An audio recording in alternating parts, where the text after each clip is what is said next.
Kanchan Raj Muzaffarpur. Recording by SR studio.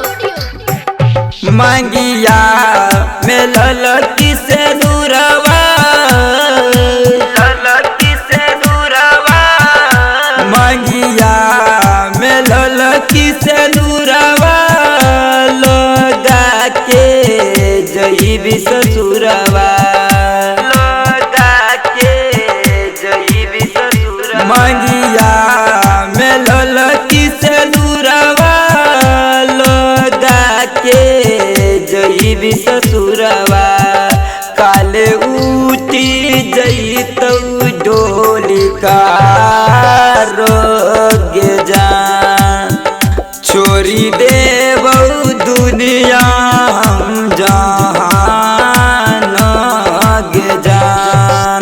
Mix by DJ Kanchan Raj Muzaffarpur. दुअरा पे बाजे सहनाई,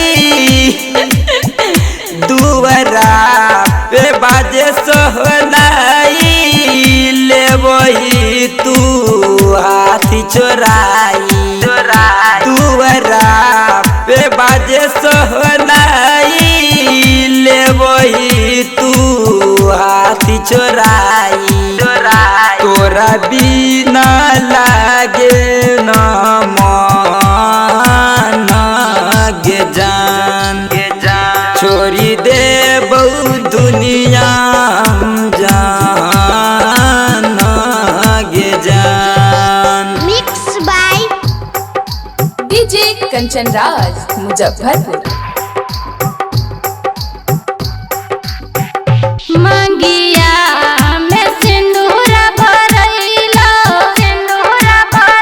मंगिया में सिंदूर भरैला, डोली जे पिया घर अइलो, मंगिया में सिंदूर भरैला, डोली जे पिया घर अइलो, हम मांगै छियो माफी तोहरा से, नहीं कान रे अजय, हम मांगै छियो माफी तोहरा से, नहीं